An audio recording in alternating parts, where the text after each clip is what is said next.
রেস্টুরেন্টের মালিকরা কিন্তু কখনোই চাইবে না যে আপনি রেসিপিটি জানুন। আজকে আমি বাসাতে তৈরি করব আলুর ফ্রেঞ্চ ফ্রাই আর মিউনিজ। আমার বাসাতে একদমই সস ছিল না, যার কারণে আমি বাসাতে মিউনিজটি তৈরি করে নিয়েছি। আলু তো আছে, কিন্তু ফ্রেঞ্চ ফ্রাই খেতে হলে তো মিউনিজের প্রয়োজন বা সসের প্রয়োজন। আমার বাড়িতে সস নাই, কিন্তু এখন আমার মিউনিজটা তৈরি করতে হবে। তাই আজকে ভিডিওতে থাকছে মিউনিজ এবং ফ্রেঞ্চ ফ্রাই দুটা রেসিপি। সবাই ভিডিওটি শেষ পর্যন্ত দেখবেন। আমার আলুগুলোকে ভালো করে ছিলে কেটে নেওয়া হয়ে গেছে। আলুগুলোকে কিন্তু মোটা মোটা করে কাটতে হবে। আমি আলুগুলোকে ভালো করে ধুয়ে কড়াইয়ের উপরে ভাপ দিতে বসিয়ে দিয়েছি। লবণ পানির মধ্যে আলুগুলোকে ভালো করে দিয়ে 80%-এর মতো কিন্তু আলুগুলোকে আমি সিদ্ধ করে নেব।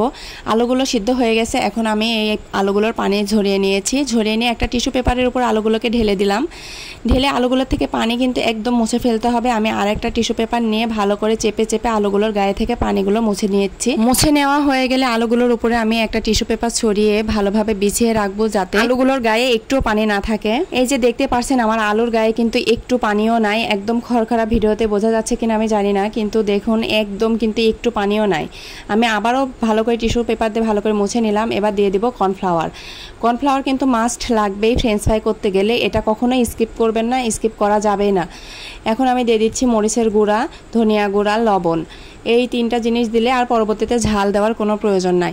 একবারে আমি কর্নফ্লাওয়ারের সাথে এই মশলাগুলো দিয়ে ভালোভাবে আলুগুলোকে মাখিয়ে নেব। অনেকক্ষণ ধরে কিন্তু আমি মাখিয়ে নিয়েছি। কিছুক্ষণ যাবত ধরে এটা মাখাতে হবে, যাতে ভালোভাবে মশলাগুলো আলুর গায়ে মেখে যায়। মাখানো শেষে আমি একটা চুলাইতে গরম তেল দিয়ে দিয়েছি। তার মধ্যে আলুগুলোকে একে একে ছেড়ে দিব। এটা কিন্তু একদম মিডিয়াম হিটে ভাজতে হবে। সময় নিয়ে ভাজলে হবে কি, যে 20% আলুটা সিদ্ধ হয়েছিল না, সেই 20%ও এখন সিদ্ধ হয়ে যাবে এবং আলুর গায়ের উপরেরটা পোড়া পোড়া ভাব হবে না, সুন্দরভাবে ক্রিস্পি হবে আলুর ফ্রেঞ্চ ফ্রাই। দেখতে কিন্তু অসাধারণ লাগছে। আলুর কালার কিন্তু পরিবর্তন হয়ে এসেছে।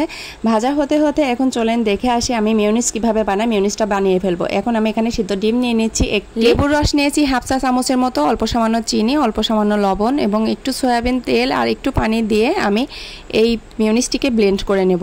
মিউনিজ বানানো যে এত সহজ, না বানালে বুঝবেন না। আমার এই মিউনিজটি বানানো কিন্তু একদম পারফেক্ট হয়েছে। আপনারা দেখে বুঝতে পারছেন, একদম গাঢ় না এবং একদম পাতলাও না, একদম পারফেক্ট হয়েছিল। মিউনিজ বানাতে বানাতে দেখি এদিকে আমার ফ্রেঞ্চ ফ্রাইগুলো ভাজা হয়ে গেছে। আমি একটা প্লেটের উপরে টিস্যু পেপার বিছিয়ে নিয়েছি, যাতে আলুর গায়ে লেগে থাকা তেল টিস্যু পেপার চুষে নেয়।